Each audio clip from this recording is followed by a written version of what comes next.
C'est une tradition qui s'est installée depuis son avènement à la magistrature suprême.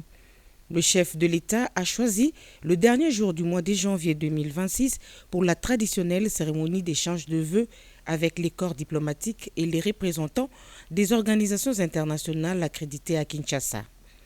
La salle de congrès du Palais de la Nation a accueilli cette cérémonie présidée personnellement par le président de la République, Félix-Antoine Tshisekedi Tshilombo.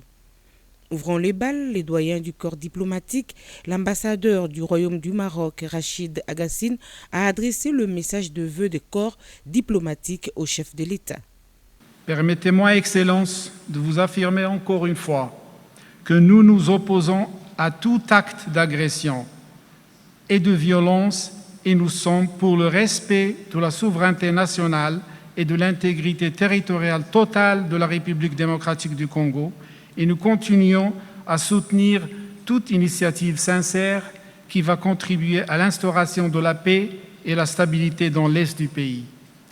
Nous renouvelons notre disposition et notre engagement de travailler avec toutes les institutions étatiques de votre pays pour des meilleurs partenariats de coopération et le renforcement des relations bilatérales entre nos pays respectifs dans tous les domaines. Les progrès notables réalisés à ce jour au niveau socio-économique méritent d'être encouragés et soutenus. Monsieur le Président de la République démocratique du Congo, chef de l'État, je vous souhaite une très bonne année, pleine de succès dans tous vos projets pour ce deuxième mandat. Sur une note personnelle, Excellence, permettez-moi de vous souhaiter une très bonne continuation pour les Léopards dans leur quête de la Coupe du Monde 2026. Le chef de l'État a quant à lui livré un message qui a retracé les grandes actions diplomatiques de l'année 2025 couronnées par plusieurs succès diplomatiques et jeté les bases pour 2026. La paix étant la priorité des priorités, le chef de l'État s'est montré favorable à la tenue d'un dialogue national. Les populations de l'Est, déjà éprouvées par des décennies d'épreuves, ne peuvent plus être condamnées à ce cycle tragique où chaque avancée diplomatique se trouve aussitôt neutralisée par des replis tactiques, des provocations nouvelles ou des offensives déguisées.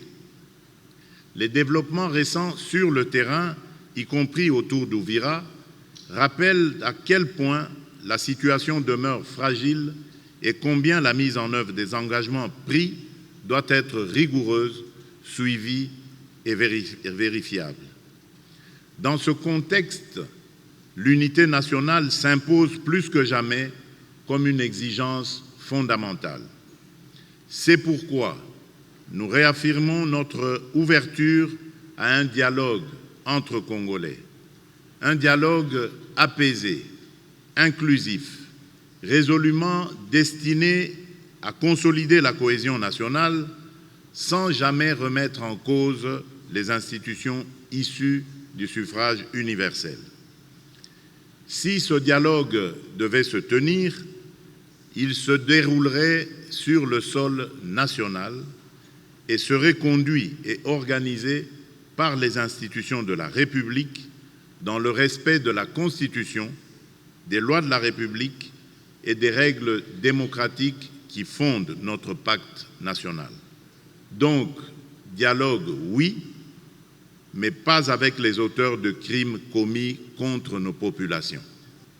Je terminerai en vous adressant, une fois encore, mes vœux les plus chaleureux pour l'année 2026.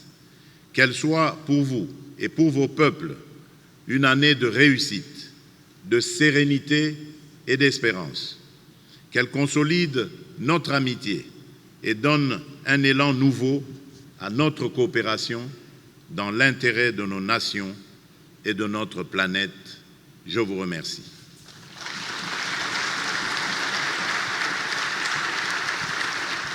Dans une ambiance bon enfant, les conviés ont témoigné leur soutien au chef de l'État, au gouvernement et au peuple congolais, tout en lui souhaitant les meilleurs pour cette année 2026.